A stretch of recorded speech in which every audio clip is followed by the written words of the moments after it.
children, I would bake you a mud pie, warm and brown beneath the sun. Never learned to climb a tree, but I would try, just to show you what I'd done. Oh, what I wouldn't do if I had you, babe. I had you. Oh, what I wouldn't do if I had you, babe.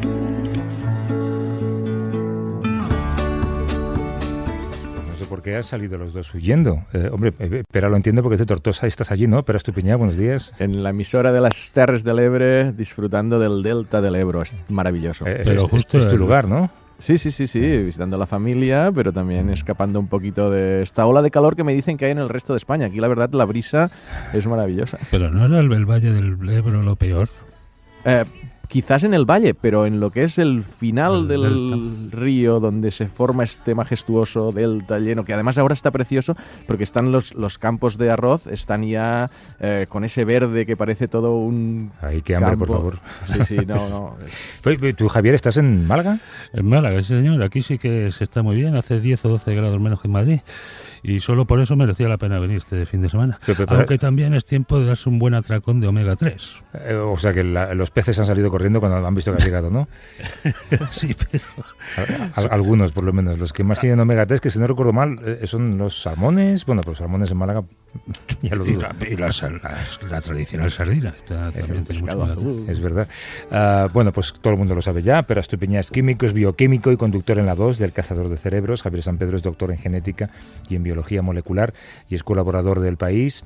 Quería hablar un segundo con vosotros de ese estudio publicado esta semana en la revista Nature Medicine, que ha encontrado diferencias entre el microbioma, que es un poco la flora intestinal, ¿no? de los maratonianos. Sí, lo que antes llamábamos flora intestinal. Exacto. Sí, ahora. Y el de las personas normales. Y por normales digo los que no corren maratones, que yo creo que somos, me parece, los tres que estamos aquí.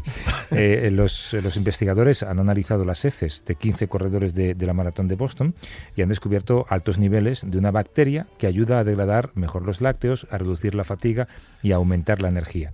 La pregunta es, ¿podría alguien doparse con bacteria de un gran corredor, por ejemplo? Bueno, sí, ¿no? ¿Por qué no? Sí. Hombre, habría que ver si se puede considerar esto dopaje, porque al fin y al cabo tú el microbioma puedes alterarlo también con la dieta, ¿no? Nadie consideraría dopaje tomar mucha fibra, mucha fibra, otra cosa, ¿no? Sí. Habría que ver si se considera dopaje. De momento, pero no sería extraño, porque de momento esto se ha probado en ratones, aunque las bacterias están obtenidas del intestino humano de corredores. No sería de extrañar que los primeros ensayos, entre comillas, que se hagan en humanos los hagan los deportistas de élite, porque son muy dados a probar todas estas novedades, ¿no? No, pero el estudio es muy significativo, porque ya llevamos tiempo viendo que el microbioma tiene un papel mucho más trascendente en la salud de lo que se pensaba, en temas de ansiedad, temas de estrés, temas de estado de ánimo, de sistema inmune, pero identificar bacterias concretas, por ejemplo, que degrada mejor algunas fibras y eso hace que tengas más energía y que no sabes seguro si es eso, pero que cuando la pones en ratones dicen, estos ratones, los que tienen esa bacteria corren un 13% más, que es bastante significativo, que los que no la tienen. Después, pues, faltaría probarlo en humanos. Pero falta sí probar que en humanos, sí, pero sí que es algo que... tiene toda la lógica metabólica detrás, porque no pensemos en lácteos que estamos tomando, ¿no? Es el ácido láctico, es lo que provoca las agujetas. Y lo que hace esta bacteria es tomar ese ácido láctico y proseguir degradándolo por otra ruta que también anaeróbica. O sea que tiene toda la lógica metabólica. Y lo que planteaba Javier, que siempre le damos demasiadas vueltas y no somos directos respondiendo, es que sí, el objetivo final de todas estas investigaciones en microbioma es poder trasplantar o hacer crecer dentro del organismo ciertos microbios que funcionan mejor. Y hay unos ejemplos claros de pastas de dientes con bacterias que evitan la caries, por ejemplo. Es una investigación que se está haciendo en Valencia y ese es uno de los ejemplos que hay. Eso es interesantísimo. Hay un estudio también de la Johns Hopkins en Baltimore que ha descubierto que el origen del Parkinson también podría estar en el intestino y de ahí se propaga al cerebro. Al final va a ser el intestino la clave de todo.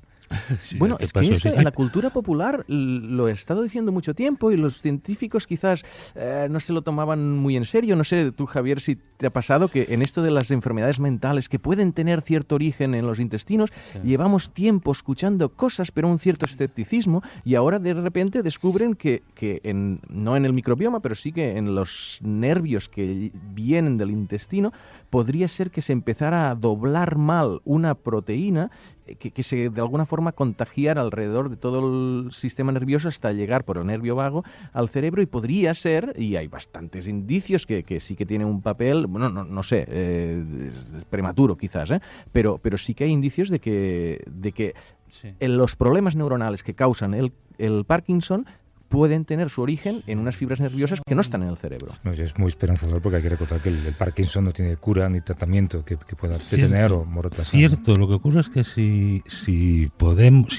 se demuestra que esta alfa-sinucleína mal plegada en el intestino está en unas fases muy iniciales del Parkinson, es mucho más fácil tratar una proteína en el intestino que en el cerebro, porque para acceder al cerebro hay un problema clásico que se llama la barrera hematoencefálica, que es que muchas cosas que inyectas en la sangre o que tomas como una pastilla no llegan a las neuronas cerebrales, mientras que tratar una dolencia o tratar algún mal plegamiento de las proteínas en el intestino puede resultar mucho más fácil.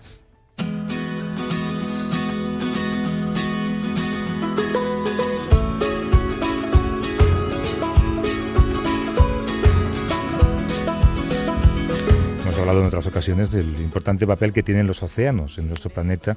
Nos proporcionan oxígeno, alimento, regulan el clima, la temperatura, hacen posible la vida. Por eso cuesta entender datos como este que os leo. La cumbre más alta de la Tierra, el Everest, la coronan cada año unas 5.000 personas. La Luna la han pisado en total 12 astronautas. Pero a las fosas más profundas del océano, que están 11.000 metros bajo el nivel del mar, solamente han descendido 4 personas en toda la historia. Una de ellas un rico, que es el director de cine James Cameron, en 2012. 3 personas y James Cameron. Exacto. ¿Por qué creéis que no genera el mismo interés científico? Bueno, sí lo genera, pero no el mismo interés inversor. La profundidad del mar, cuando muchos de los secretos de la ciencia pueden estar ahí también. Claro, es que es paradójico. A veces se dice, conocemos más del cielo que del suelo, ¿no? Y en concreto de los fondos oceánicos. O sea, yo creo que ahora el próximo invitado igual me contradice, ¿no? Pero primero tiene una gran dificultad llegar a esas fosas oceánicas, y luego mientras que llegara a la Luna está claro. Claro. Pero luego también, no sé si cuando llegó Cameron encontró nada muy significativo. Es decir, que el interés científico de los océanos a nivel global y cerca de la superficie, pero que el fondo... Que a lo mejor no hace falta bajar. Se ve que, pues que se decepcionaron un poco, pero no estoy seguro. Vamos a preguntárselo a Carlos Duarte, que está además, nos escucha y nos habla desde Arabia Saudí, porque es catedrático e investigador en ciencias marinas en la Universidad Rey Abdullah de Arabia Saudí, es uno de los oceanógrafos españoles con mayor prestigio y proyección internacional. ¿Cómo estás, Carlos? Buenos días. Hola, buenos días, ¿qué tal? Entonces, ¿lo de James Cameron sirvió de algo o fue una operación de turismo, básicamente? Bueno, a él le sirvió para darse un subidón de adrenalina, porque a medida que descendía en el vehículo que él mismo había diseñado, se iba comprimiendo por la presión y la cara que se le ve en el documental pues ya lo dice todo. Pero realmente no era una expedición científica. No iba dotado de ningún tipo de instrumentación para explorar el océano profundo ni nada. Era todo.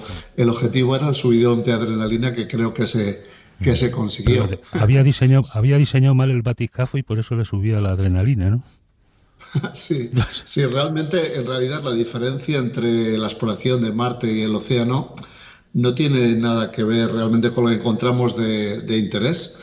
Tiene que ver con la dificultad no solo de plantar un instrumento en el fondo del océano o en Marte, sino de recuperar los datos que está obteniendo, porque hemos visto imágenes prácticamente en directo de la sonda Curiosity moviéndose por Marte durante muchos meses, pero sin embargo es imposible enviar una imagen en tiempo real desde el fondo del océano a la superficie, porque ese agua no permite transmitirla.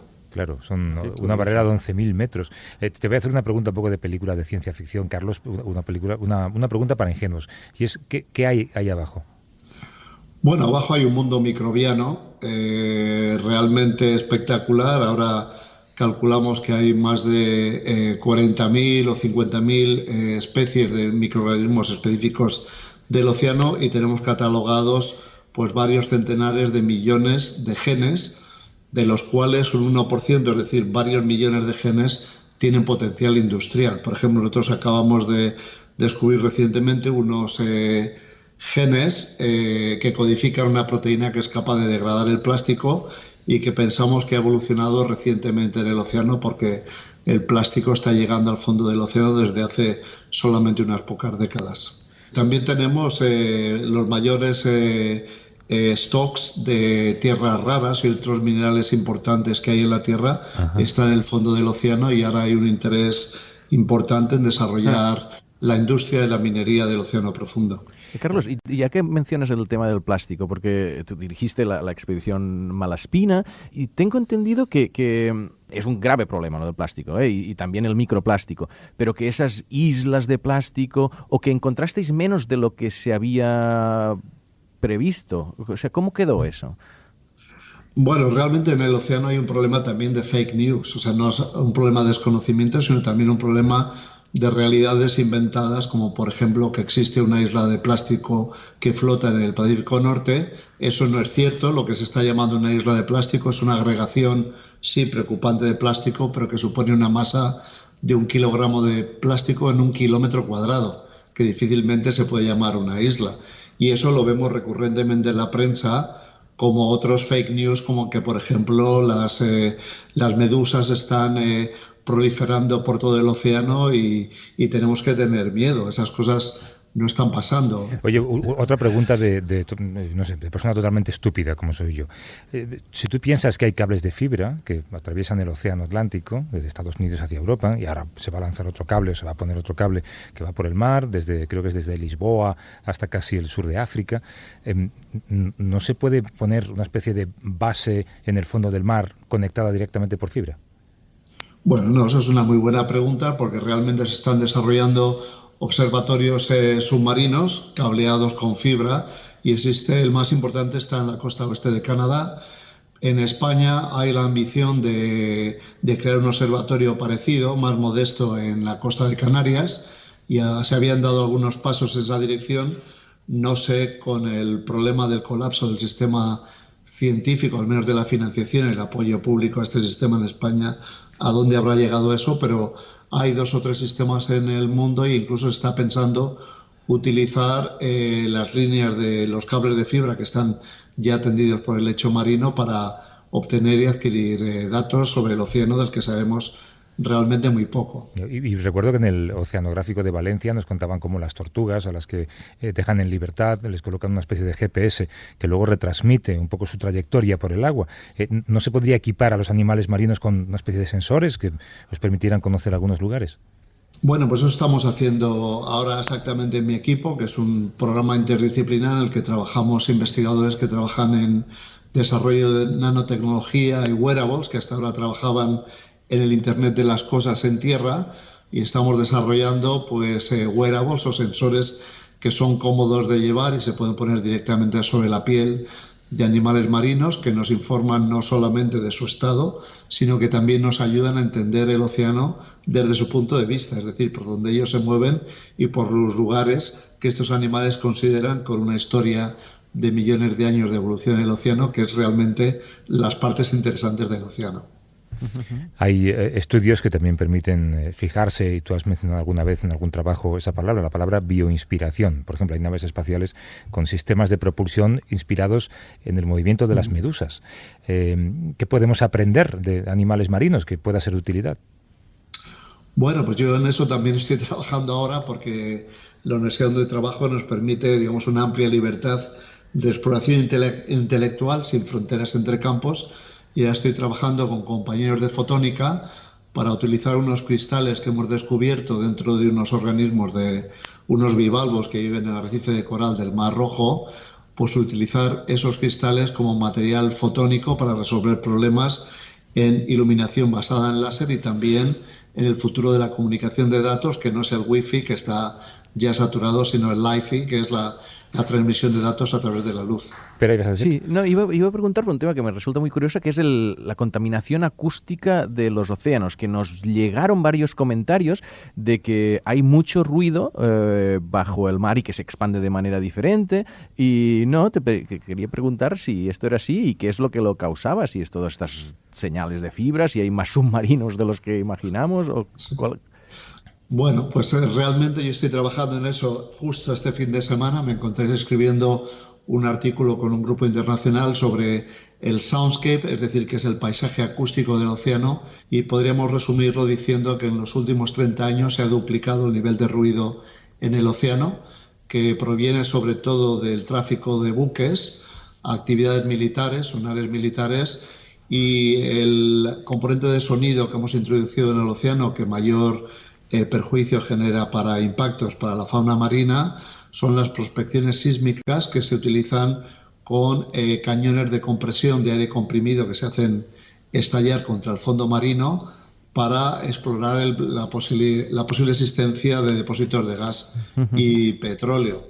Entonces, no solamente el océano es más ruidoso debido al ruido que ha introducido la actividad humana, sino que por otro lado el sonido que existía a partir de todos los organismos que se comunican a través del océano, pues cada vez es menor porque hemos depauperado las poblaciones y la componente biológica de ese sonido se está silenciando a medida que aumenta el nivel de ruido. ¿Cuánto hace que te fuiste de España, Carlos? Pues a Arabia Saudita en el año 2015, en enero. 2015, porque aquí no sé, investigaba lo que tú querías investigar. Bueno, yo entonces en los últimos 5 años estaba a tiempo parcial entre España y Australia, donde era director de un centro de investigación y simplemente en España me encontraba con dificultades de carácter administrativo, no presupuestario, porque yo conseguía financiarme bien a partir de fondos competitivos europeos, pero con dificultades para poder ejecutar los presupuestos que yo conseguía y me pasaba el día pues intentando sortear esas dificultades en vez de investigar qué es lo que realmente debería estar haciendo. Bueno, esta es una de las principales quejas de los investigadores españoles, ¿no? La financiación por un lado, pero también la burocracia. ¿Y cómo es en Arabia Saudí? Particularmente esta antropología científica me resulta muy interesante. ¿Hay diferencias sustanciales entre la ciencia hecha en Arabia Saudí, la política, las prioridades, alguna cosa respecto a Europa, ya no en España? Bueno, mi institución es un experimento, o sea, que no refleja realmente el contexto general de la ciencia en Arabia Saudita, pero una cosa también que a mí me resultó chocante de la ciencia en Arabia Saudita, años antes de que yo me incorporara aquí, es que yo tenía la idea de que, digamos, la prevalencia de la religión, que pensamos que ocupa todos los ámbitos de actividad en este país, pues me encontré con que en el ámbito de biomedicina, por ejemplo, había programas de investigación con células madres y de selección embrionaria, que no sé si los oyentes saben que en Europa está prohibido que se usen fondos públicos para esta investigación de la Unión Europea debido a un veto por motivos religiosos de Holanda. O sea hemos hablado de ello alguna vez. El Islam no es tan contrario como el fundamentalismo cristiano a la investigación con embriones, porque el Corán no dice en ningún momento que un embrión sea ya un ser humano, ¿no? Ni un óvulo fecundado. No es una idea religiosa en general, es una especie de rareza del fundamentalismo cristiano, ¿no? Que no comparten las religiones árabes. Te quedas allí, por lo que veo, ¿no, Carlos? No, bueno, no es un destino para quedarse para siempre. Yo siempre estoy mirando a España como lugar de retorno. El contexto español está muy complicado. Llevamos con los mismos presupuestos extendidos desde hace 3 años y vamos para el 4º, y así realmente es difícil mejorar las cosas y avanzar. Pero yo sigo trabajando mucho con mis compañeros en España y de hecho generando oportunidades de investigación y diferenciación para ellos desde aquí. Carlos Duarte, que es catedrático e investigador en ciencias marinas en la Universidad Rey Abdullah de Arabia Saudí. Desde allí nos ha hablado. Carlos, un abrazo y suerte en el futuro. Muchas gracias. Hasta luego. Hasta luego. Y a vosotros, pues oye, interesantísima la conversación con Carlos Duarte. Sí, Es desde verdad que luego que me sí. ha recordado cuando hablaba de la actividad militar, donde vivía en Boston, una vez en el MIT me dijeron que era secreto, pero que en la bahía de Boston estaba llena por debajo del agua de submarinos submarinos militares. militares. Y dices, ostras, tú estás mirando la playa, qué bonito, y está por debajo lleno de submarinos te militares. está llamando del Nuclear. Pentágono Qué ahora mismo. imagen. Pera Estupiñaja de San Pedro, un abrazo. Hasta luego. Hey there, sugar mama, you know what you want, but I don't got it. I wish I could help you out, but I cannot. Hey there, boy in blue, I think there's something wrong with you. I wish that I could help you out, but I cannot. I'm going down when nobody knows me. I'm going down when nobody knows me.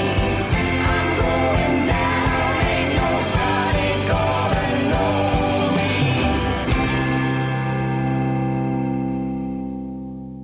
A vivir que son 2 días. Javier del Pino.